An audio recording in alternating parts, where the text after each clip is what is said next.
Muy bien, seguimos en stock disponible. Me acaba de llegar un libro muy interesante. Se llama Mucha Tele, una historia coral de la TV en la dictadura, de Rafael Valle Muñoz y don Marcelo Contreras Chávez. Aquí está el libro, ¿eh? Ahí se ve, camarita amiga, como decíamos antes. Ahí está. Mucha Tele se llama este texto y dice acá una cita de don Francisco. Yo no me daba cuenta, ¿no? Tanto cuenta que en ese entonces, tenía solamente 30 años, dice don Francisco, de que a lo mejor la idea del gobierno de Pinochet era dedicarse más al entretenimiento y menos a las noticias. Una de las tantas entrevistas, un centenar de entrevistas que hicieron ambos periodistas, Rafael Valle y Marcelo Contreras, para desentrañar una historia coral de lo que sucedió en dictadura con nuestra televisión y para hablar, por supuesto, de este libro y de aquellos años. Don Rafael Valle, bienvenido. Tantos años que no lo veíamos. Tantos años. Gracias, Freddy. Gracias por invitarnos a tu programa. Periodista del Mercurio del Paraíso ahora. Trabajamos juntos en La Tercera hace algunas décadas ya. Dejemos lo que trabajamos hacer. Ambos teníamos el pelo muy oscuro, aún. Don Marcelo Contreras, también a usted. También trabajamos juntos en La Tercera, Marcelo, ¿no? Periodista, crítico de música. Entre muchas partes, sí, nos cruzamos por ahí en alguna labor en La Tercera. En algunas vueltas del periodismo. Sí. Ahora estás en el Clinic y también en Culto La Tercera haciendo tus aportes ahí al espectáculo. Leía la cultura en general, ¿no? Como me imagino aborda este libro, la cultura pop y lo que fue también la política y la dictadura metida en la televisión. Bueno, cultura pop es una palabra clave porque nosotros, un poco viendo que se acercaban los 50 años de la conmemoración del golpe, queríamos mirarlo desde un ángulo distinto, con una óptica distinta, porque obviamente iban a salir muchos libros relacionados más bien con historia, obviamente con temas de derechos humanos, con temas de política, y a nosotros nos parecía súper interesante abordar esta época, la época de Pinochet, desde algo que fue súper familiar para nosotros en los 70 y los 80, que fue la televisión. La televisión tiene una omnipresencia en los hogares chilenos en esas décadas, y obviamente se dan un montón de cambios en esta industria televisiva durante el régimen de Pinochet. Y obviamente nos interesaba ver cómo la huella del régimen, cómo el poder de alguna manera se reflejó en esta producción y programación televisiva.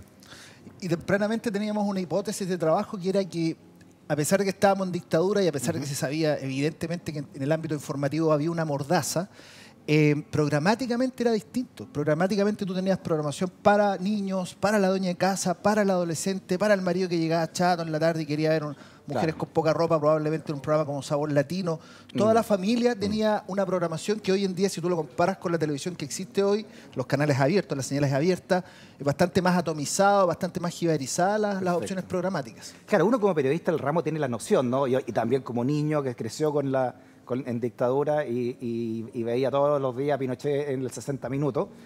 Y sabíamos que ya había más adolescentes, había toda una dictadura que escondía la realidad a través del entretenimiento y todo. Pero en este centenar de entrevistas que ustedes ya hicieron como investigadores, ¿se encontraron con alguna sorpresa que les llamara la atención? ¿Qué traen, por ejemplo, en estos 5 años de investigación, Rafael? Bueno, desde pequeñas revelaciones como conocidos rostros, una conocida conductora a la que le ofrecieron ser colaboradora de la CNI como agente, entre otras cosas, hasta cosas más generales, que por ejemplo el tema de la censura, un poco no había como un plan maestro o una suerte de estrategia general por aplicar censura, sino que obviamente existió, y especialmente en lugares como el área de prensa de Televisión Nacional, pero junto a eso, que obviamente hubo una manipulación mediática en ese sentido, pero también junto a eso hubo mucha autocensura. En el fondo, muchos de los programas de entretención que surgieron era porque los productores o los directores decían, metámonos en un terreno que no nos provoque problemas. O sea, había miedo también de perder la vida y perder el trabajo, por supuesto, o viceversa. Sí, una cosa antes y después la otra. Sí, sí. ¿Cómo se instala la dictadura, Marcelo? ¿Cómo se empieza la dictadura a apoderar de la televisión chilena? Que en el fondo eran 2 canales, ¿no? Era TVN y Canal 13, que pertenecían en ese momento a la Iglesia Católica, ¿no? Pero estaba también el canal de la Universidad de Chile, claro, que era el Canal 11, y en provincia estaba el caso de UCB Televisión. Mira, la intervención más brutal... Me refiero a los más potentes, claro, los más poderosos. en Santiago. Pero evidentemente la intervención más gruesa, más grotesca, si se quiere, es lo que sucede en Televisión Nacional. Sí. Inmediatamente se instala un militar, gente que andaba vestida camuflada al interior del canal, a pesar de que el primer militar que llega a Televisión Nacional, el coronel Sepúlveda, Caco Sepúlveda, el padre de Reinaldo Sepúlveda y de Rodrigo, Era un tipo muy amable, un tipo que venía a la FACH, todo el mundo lo conocía, pero después rápidamente pasan al hermano, el doctor Orozco. Y era un tipo muy complicado, un tipo que estaba obsesionado con tratar de demostrar de que... El hermano René Orozco, sí, el que fue presidente de la Universidad de Chile. La intención de él era como demostrar de que había una especie de mundo orgiástico bajo el periodo de la Unidad Popular y que había que develarlo y demostrar aquello. Era un conservador, ultranza ese señor. Sí, totalmente. ¿no? Censuraba teleseries. Pero lo que sucedió finalmente ahí, y es algo que nos resaltó a nosotros en la investigación, y es un poco jocoso si se quiere, dentro de lo tragicómico que podía resultar ese escenario, era la absoluta ignorancia que tenían los militares sobre lo que era hacer televisión. No sabían en rigor. Entonces se provoca también una situación que es bien particular, y particularmente en televisión nacional, que tienen que confiar en la gente con la que venía el canal, y era gente súper joven. Era un poco el símil, y a propósito que estamos en estos estudios, lo que sucedió hace 20, 25 años con el Canal 2, Exacto. con el canal Rock and Pop, que era un público, la gente que hacía ese canal era gente muy joven, 25 años probablemente de promedio, y en TVN sucedía exactamente lo mismo. Y los militares tienen que confiar en esa gente, a los que no habían echado y los que no eran parte de las listas negras, y con ellos tienen que hacer esta televisión que tenía una vocación más de entretención, pero no era explícito, una cosa muy chilena también, que no había ningún mensaje abiertamente, ahora a entretener a las masas, no había nada de eso, sino que la gente tenía que intuir un poco lo que había que hacer, y lo que decía Rafael, la autocensura. Bueno, entrevistaron entre otros a Santiago Pavlovich, era en ese momento también periodista, cuando llega el poder hacerse cargo de esto, el poder de la dictadura.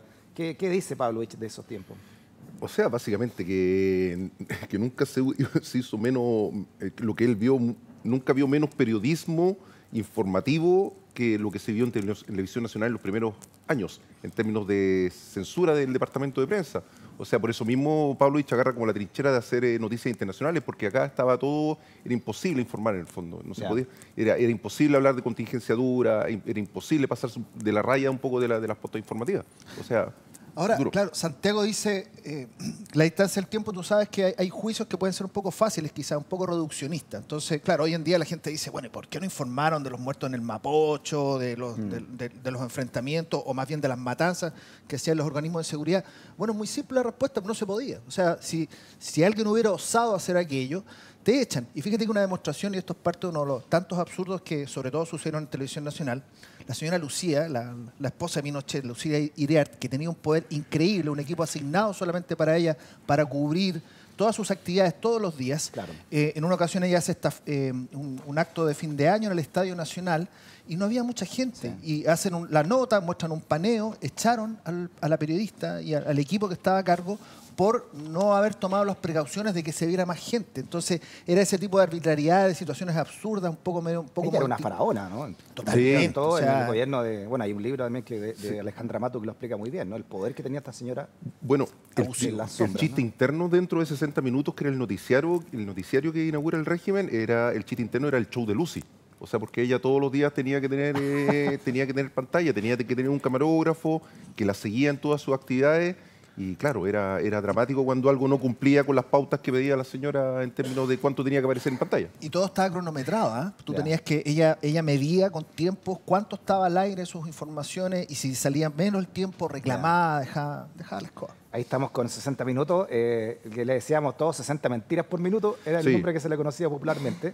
Sí. Raúl Matas, que lo trae la dictadura también, lo repatria de uno de los nombres importantes, ¿eh? Fíjate que aunque obviamente hablamos con un montón de gente que Raúl Matas ya no está hace tiempo, digamos, es un nombre que siempre surge, siempre está por ahí. Eso es interesante porque tú ves como algunos nombres se empiezan a desmarcar de otros. Si bien entrevistamos 100 personas, siempre hay nombres que en importancia cobran cierta altura. Fíjate que a propósito que tú dijiste de que lo trae la dictadura a Matas, fíjate que otro caso que a veces la gente lo olvida y se confunde un poco, es lo mismo que sucedió con Patricio Bañado.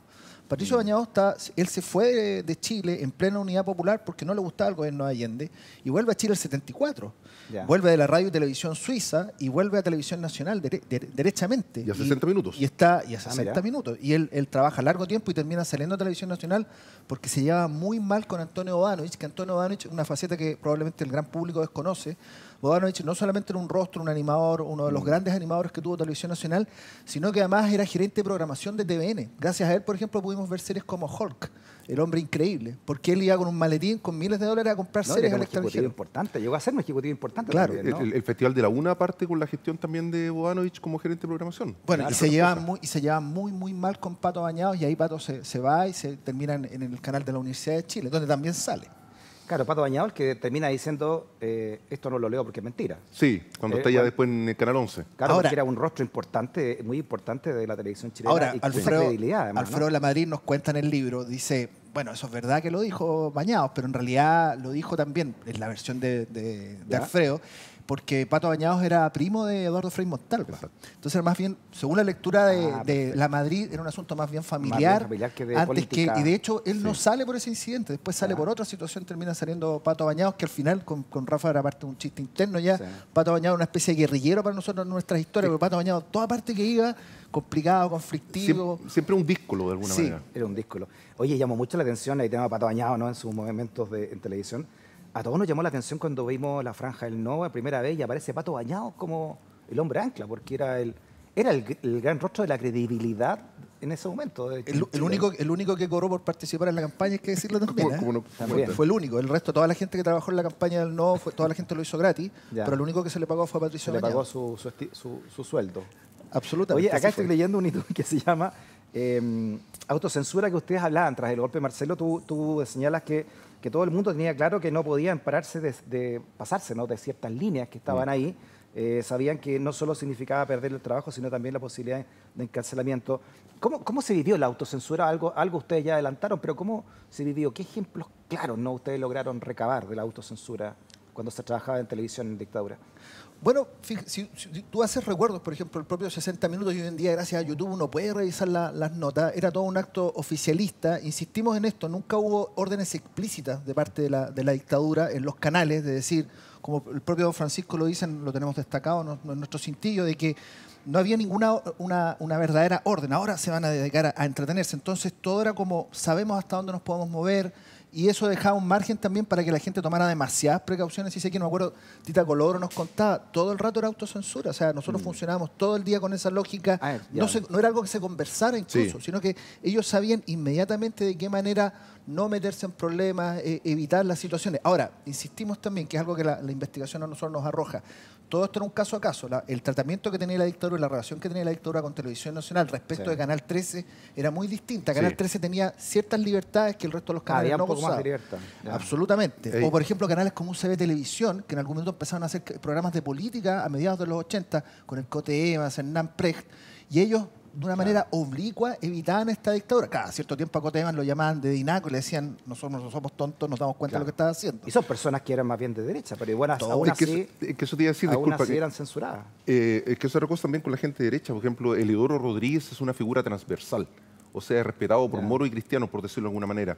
Porque el tipo, si bien era de derecha, el Canal 13 se convierte de alguna manera en un canal que le da mucho trabajo a muchos actores de izquierda que están vetados en TVN. Bueno, Valentín Trujillo, sin ir más lejos, ¿no? Músico. Exactamente, pero él también era muy celoso, músico, ¿no? Muy celoso de su canal. Más de alguna persona nos cuenta que alguna vez Dinacos pegó un telefonazo, oye, ¿qué contaron en el noticiario en Tele 13? Y este compadre parándole los carros, o incluso creo que echa alguna vez alguno. Bueno, tenía la espalda de la Iglesia Católica, también tenía buenas espaldas para hacer eso. Pero tuvo, por ejemplo, enfrentamientos de Eliodoro Rodríguez con Francisco Javier Cuadra, a quien tuvimos una larga entrevista, muy interesante entrevista con Francisco. Con Cuadra. Sí, hablamos con Cuadra. Y Cuadra nos contó de que, nunca lo olvidamos, primera pregunta que le hicimos a Cuadra, 42 minutos hablando Cuadra. Así, no había cómo pararlo. Digamos que Cuadra era uno de los hombres de la dictadura potente, quizás en la última etapa de la dictadura. Vocero gobierno. El que inventó lo del Halley, ¿no? Y varias cosas. Y hizo famosos los lentes. Fíjate, nos contaba en un momento de vanidad, Francisco Javier, nos contó que esos lentes de marco que eran tan característicos se convirtió en un hito. Él fue a comprarse unos lentes después ahí a Miraflores, Maquis, por ahí, y le dijeron, oiga, estos lentes ahora arrasan, porque él apareció en cámara con esos lentes y que hubo una cierta fascinación por él, por ese look de Cuadra. Pero bueno, Cuadra, él va y un día se enfrenta con Eliodoro Rodríguez, tiene una relación muy difícil, y le dice, si el comentario del padre Luis Eugenio Silva, que se lo había advertido Eliodoro Rodríguez, que iba a salir al aire, aparece, nosotros vamos a cerrar el canal. Así que habían situaciones de fricción. No, era un duro. De hecho, cuando dice el libro de los prisioneros, se sindicaba a él como uno de los censores de Los Prisioneros, pese a que le gustaban. Pero él que prohibió Los Prisioneros en la televisión, bueno, él me lo negó, también me logré conseguir una entrevista con él, y lo negó, digamos, pero obviamente era un hombre de poder dentro de la dictadura, ¿no? Totalmente. Sobre todo las comunicaciones. Sí. ¿no? Pero eso es interesante, por ejemplo, también el caso de Los Prisioneros, que de alguna manera es un grupo que siempre logra evitar la censura. O sea, en Canal 11 siempre tienen una pantalla. Alfredo Lamadrid siempre les da pantalla en éxito. De hecho, Alfredo Lamadrid es el que graba un concierto de Los Prisioneros cuando lanzan Pateando Piedra en el Estadio Chile en esa época, actual Estadio Víctor Jara. Entonces, había una apertura en Canal 13. Están en Más Música también. Más Música, Domingo. Están en todos los canales, menos en Televisión Nacional. Oye, y la figura, a propósito de que estamos hablando de Canal 13, la figura de Don Francisco, ¿cómo la sitúan también ustedes en este contexto? Está la gráfica que leíamos al comienzo, ¿no? Donde Don Francisco decía que Canal 13 empieza a recibir más auspicio y comienza a producir más programas, dice, de entretención. Yo quizás no me daba cuenta en ese entonces, tenía solamente 30 años, dicen en esta declaración Don Francisco, que a lo mejor la idea del gobierno de Pinochet era dedicarse más al entretenimiento y menos a las noticias. No me di cuenta, no pensaba en eso, porque uno piensa en lo suyo. Bueno, dice, si puedo hacer más entretenimiento, mejor, decía Don Francisco en este caso. Yo creo que la mejor manera de poder visualizar el poder y el impacto que ha tenido Don Francisco, que pensamos de que realmente es la figura pivotal de la televisión chilena, independiente de la opinión que puedas tener de él, es el hecho de que él, cuando se internacionaliza su carrera y viaja hacia Miami a partir del año 86, todo el esquema de trabajo que él tenía montado con Sábado Gigante durante ya largo tiempo, una maquinaria absolutamente aceitada, con Arturo Nicoletti como director, con Antonio Menchaca como productor. Valentín Trujillo como músico. Valentín Trujillo, que dijo, yo lo contraté por pianista, no por comunista, que fue cuando le fueron a alegar por Valentín Trujillo. Claro. Él logra exportar esto a Miami, a Estados Unidos, donde no había, y que es muy curioso, no había ese tipo de mecánica y de orgánica para organizar televisión, porque Don Francisco ya de los años 60, mucho antes de lo que es nuestra investigación, él ya sabía de que los programas tenían que autosustentarse, tenían que tener avisaje, y él empieza a meter el placement. Es una de las primeras personas que desarrolla esa lógica, porque hasta ese minuto, y uno de los aspectos también centrales de nuestro libro, que tiene que ver que la televisión, antiguamente la gente quizás lo olvida, la televisión antes tenía aportes estatales. Todos los canales recibían plata del Estado. Cuando llegan los militares, eso se acaba. Entre 1973 y 1977 los aportes estatales públicos se acaban definitivamente para la televisión y se tiene que autosustentar a través de la visión política y económica del momento. Y probablemente el gran beneficiado de todo esto, entre muchos otros, es Don Francisco, que por lo que nos cuenta alguien, de alguna manera, como que el 70% de los ingresos que tenía en un momento Canal 13 venían de Sábado Gigante. Sí. O sea, imagínate. Se hizo poderoso ahí todo ese equipo de Don Francisco. Absolutamente. Oye, ustedes hablaban también que Canal 13, para ser justo, ¿no?, le dio mucho trabajo a gente que venía llegando del exilio, gente de izquierda también, gente perseguida por la dictadura, gente que estaba en listas negras que circulaban en muchos canales, en TVN ni hablar, ¿no? Listas negras con gente que podía y no podía trabajar en ese canal. ¿Qué pasa con la gente de oposición? ¿Cómo comienza a introducirse? Lo que pasa que ahí con el tema de los actores también nos dimos cuenta que también hay como un doble estándar, por decirlo de alguna manera. Luis Alarcón, don Luis Alarcón, que falleció el año pasado, gran actor chileno de cine, teatro y televisión.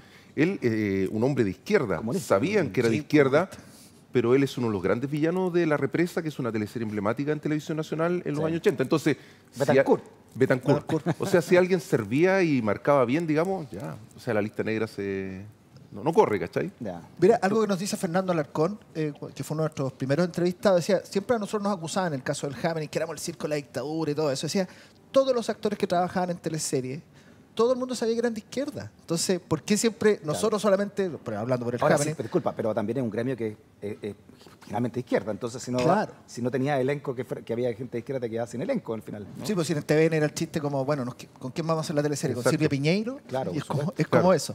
Pero finalmente... La película de las flores. Claro, haciendo todos los roles ella. Pero el tema es que pasaban estas paradojas finalmente. Había mucha rendija, mucha situación oblicua donde finalmente se lograba meter gente que era opositora al gobierno, el propio gobierno lo sabía, pero había que hacer industria, había que hacer televisión. Eran más rigurosos con los cantantes que con los actores. Y a veces tampoco... Sí, o sea, no sé, el temucano era un tipo que suponía que estaba muy identificado con la izquierda en la época del UPE y después un hombre que tú lo veías ahí también en los... El temucano tiene sus victorias también. Sí, bueno. Pero a mí Fernando Virgo me dijo que él estaba dentro de una lista negra, sobre todo después del año 80 en TVN, ¿no? Bueno, había efectivamente la gran mayoría de los artistas musicales estaban vetados en Televisión Nacional, pero por ejemplo en el canal de la Chile, en el canal 11, un programa como Chilenazo, era un programa que se hacía con un montón de artistas chilenos, probablemente la gran mayoría eran pro dictadura, pero también cada cierto tiempo, y ellos se enorgullecían de eso, cada cierto tiempo lograban meter a un artista que se sabía que no había una sensibilidad. Pero que no era tampoco no era evidente. Emblemático, digamos, de la izquierda, eso estaban exiliados todavía. Pero por ejemplo, los músicos de Congreso, el Piojo Salinas, gente que estaba más ligada a la izquierda. Hay un caso que es súper bueno, que es el caso de Pato Torres, porque Pato Torres había sido del MIR en la UP. De hecho, el día 14 de septiembre a él le correspondía entrenamiento paramilitar. Y nada, pues ocurre el golpe, el tipo se dedica a seguir con el teatro, estudia danza, el trazado gigante como bailarín. Y después era un tipo que todos sabían que era del MIR. O sea, Carlos Krum, que es un director de Televisión Nacional Militar que iba de uniforme, o sea, sabía perfectamente y tenía una relación de absolutamente confianza con el Pato Torres. Pato Torres le decía, no me pidas que yo vaya a un acto de apoyo a Pinochet porque tú sabés cómo soy yo y yo no voy a ir a eso. Notable. Y se la perdonaban, ¿cachai? Veamos lo que les dijo para esta entrevista, ¿no? Precisamente Pato Torres. Dice, el PC no me gustó, ¿no? Dice, me sentí más ubicado en el frente de estudiantes revolucionarios, el FER, ¿no? Del MIR. El 14 de septiembre del 73 iba a tener mi primera preparación paramilitar, como tú decías, Rafael, y en el 74 nuestra gente estaba cayendo presa y me desligué, necesitaba trabajar, estaba casado y tenía un hijo. Como era bailarín, empecé bailando en Sábado Gigante, fui junior y también hice un programa infantil con la tía Patricia en TVN, claro, el famoso... Ah, mira, todo eso estuvo el Pato Torres. Sí, y qué curioso que haya sido junior, porque después en la oficina era Peñita, que era el junior. Quizás por eso mismo, po. Lo dejaron de junior, ¿no? Como un homenaje a lo que había Ahora, Pato Torres, por ejemplo, andaba vestido de poncho, de chala, de morral. O sea, él no había que ser valiente. Claro, no evitaba. Y él tenía trato directo, fíjate, con distintos directores ejecutivos de Televisión Nacional, que eran mayoritariamente militares, y él iba a la oficina y conversaba. O sea, porque de repente aparecían noticias, Pato Torres lo van a despedir por tal cosa. Y él iba y enfrentaba directamente, oye, ¿es verdad esto? Por eso te digo, se dan esas dualidades que a veces uno puede pensar de que todo esto era blanco y negro, y la verdad que esta investigación al menos nosotros nos arrojó que había muchísimos más grises en este desarrollo industrial de la televisión en dictadura. Ustedes se preguntan también si fue el Happening un circo de Pinochet. El Happening con Jaque también era, un poco era cadena nacional el Happening con Jaque. Sí, pues fue un fenómeno que curiosamente también se reía de una televisión que era muy formal en esa época. Era una televisión donde, no sé, si ocurría algún accidente se seguía con la pauta. El caso más emblemático que lo contamos es de un brasileño que se cae en martes 13, un equilibrista que está arriba de una bicicleta, compadre, se saca la mugre y tú crees que alguien dice algo, casi como que cierran la cortina encima de él y sale César Antonio Santi y dice, nos vamos a comerciales. Era muy empaquetado todo. El Happening se reía un poco de este empaquetamiento y un poco lo que decía Marcelo, ellos cargan con un rótulo que nos parece bastante injusto al final de estos tipos. Y fíjate que el origen del Happening es súper prosaico. La gente cree que a alguien se le ocurrió en Dinaco, oye, hagamos un programa para entretener a la gente que no se sepa lo que está haciendo la DINA o CNI después. Y la verdad que el Happening era un programa que... la Gloria Benavides tenía un programa en la radio Minería, la echan porque el director básicamente dice es fome su programa, en 1977, 1978, y ella ya trabajaba con Rabani, con Alarcón, con Pedreros y con la Maesté Montenegro, que eran amigos de ella, y los echan y se van a un local en Tobalaba y se sientan con servilletas y empiezan a escribir el programa. Ahí inventan la oficina y ahí llevan el proyecto de Televisión Nacional. De hecho, la mejor demostración es antes que... de The Office, mucho antes, sí. A ellos a los 3 años después los echaron. Los citan a un almuerzo, que lo tenemos por supuesto ahí consignado en nuestro libro. Los invitan a un almuerzo, les entregan así como prácticamente un galvano y les dicen váyanse para la casa. No queremos saber nada más de ustedes. Y políticamente también era diverso el Happening, ¿no? Tenía a Maite Montenegro, que era de izquierda, pero también tenía a Pedrero, por ejemplo. Pedrero era amigo de Álvaro Corbalán. O sea, de repente... Muy ligado a la ultraderecha, ¿no? Sí, bueno, lo contamos también en el libro, que de repente, no lo quiero spoilear mucho, pero cuenta de repente el mismo Pato Torres que Pedrero llegaba contando, oye, ayer estuve con Corbalán y tenía un rifle no sé cuánto, había una... Debajo de la cama tenía una metralleta .50, una cuestión absurda. Contaba eso de Corbalán. Sí, que había estado visita en la casa de la Gladys del Río, su pareja, era una mujer de izquierda. La Pato Torres, Óscar Olavarría y la Marilu Cuevas también eran gente de izquierda. Bueno, Alarcón y Arrabani eran demócratas cristianos. Eran más de seca. Cantaban canciones de la democracia cristiana, incluso a veces en el estudio, pero era un equipo ideológicamente diverso. Claro. Ahora tampoco eran tan amigos entre ellos. Tenían muchos roces, digamos. O sea, había una convivencia forzada porque además eran tipos muy trabajadores, trabajaban de lunes a domingo. Sí, era muy potente todo. Oye, ¿qué otras cosas traen, por ejemplo, en La Madrastra, que fue como quizás la más icónica de las teleseries chilenas, o al menos la que inauguró todo este boom de teleseries que vendrían después?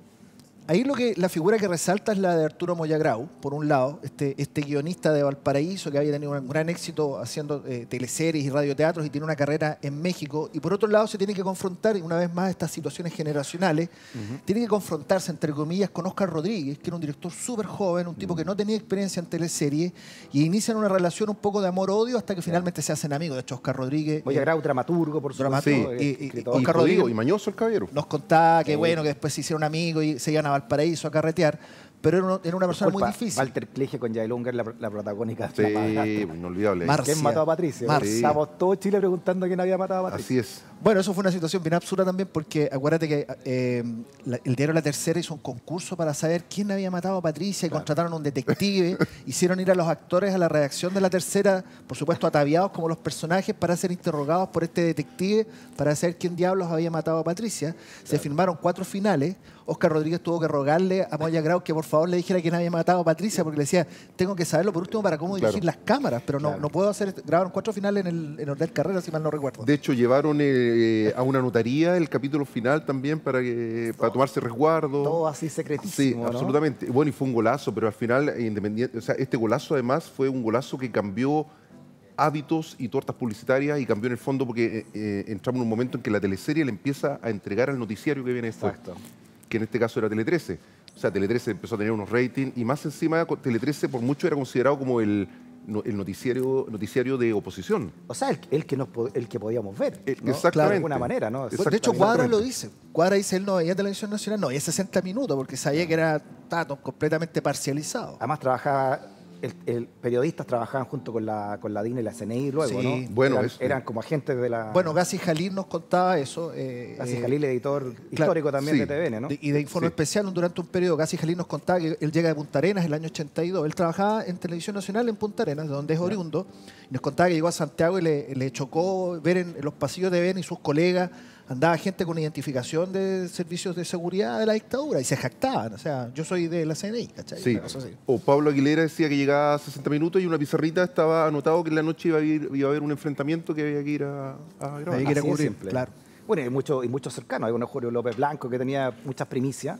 Y Claudio Sánchez, por el lado de Canal 13, también tenía muchas primicias, ¿no? Sí, así es. Tratamos de contactar, de hecho yo conversé un par de ocasiones con Claudio Sánchez largamente, pensé en algún minuto que lo íbamos a convencer de poder conversar, pero la verdad que finalmente no quiso, porque él consideraba que sus colegas lo habían tratado muy mal. Pero la verdad que sabemos lo que pasó con el caso de Claudio Sánchez y también de Julio López Blanco, que fíjate que a pesar de todo, varios periodistas que conversamos reconocían de que Julio López Blanco, a pesar de lo absolutamente pro-militar que era un tipo muy talentoso, un gallo con una muy buena pluma, un tipo que realmente era un buen periodista, pero lamentablemente su identificación con la... Varios. Claro. Sí. Mucha tele, una historia coral de la televisión en dictadura de Rafael Valle y también Marcelo Contreras. ¿Dónde se encuentra el libro, Rafa? Para en todas las librerías de Chile. Esto, en las mejores farmacias del país. Claro. Está bueno. No, pero está disponible, se puede comprar en línea, está disponible en todos Juan lados. Guillermo Ibao, Enrique Coteban, como ustedes decían, Hernán Prech, también entrevistado acá, Óscar Rodríguez, Gloria Muchmayer, Juan La Rivera, alcanzaron a entrevistar a mucha gente que ya no está con nosotros. No, pero Juanito todavía está. Estaba pensando en Enrique Paluenda, disculpe Juanito, disculpe. Estaba pensando en Enrique Paluenda. Enrique Paluenda, que además se revela que claramente tiene una relación de amor. También nos trae usted, Enrique de amor-odio, más diría odio, con Don Francisco. Básicamente él cree que la Teletón, por ejemplo, nació producto de algunos programas, segmentos que él tenía en Dingo Londango. Pero hay varias, bueno, hay muchísimas historias bien sabrosas. Nosotros tratamos de organizarlo coralmente porque pensamos de que era la mejor forma de que pudiera lucirse este material. No era necesario que nosotros interviniéramos de una manera más tradicional y periodística. Eran tan buenos los testimonios que corría solo si tú los ibas enfrentando y confrontando, digamos. Porque a veces todo el making of que hay acá, ¿no? Sí. Está entretenido, hay cosas escabrosas, pero hay otras que de tan absurdas llegan a ser graciosas. Está bien entretenido, la verdad. Muy bien, más de casi un centenar de entrevistas, más de 5 años de trabajo, prólogo de Álvaro Díaz de 31 minutos. Muy buen prólogo además. Y también perteneciente al Fondo de Cultura Económica, el editorial que lanza entonces Mucha Tele, que lo pueden encontrar. Muchas gracias por haber venido a hablar de esto también. Muy interesante. Gracias a ti, Freddy. Muchas gracias, Rafa. Gusto también de haberlos visto después de tanto tiempo. Así es, igualmente. Gracias también por la sintonía y como ves temas importantes que dan para la reflexión del Chile que estamos construyendo entre todas y entre todos. Hasta la próxima, siempre por Vía X.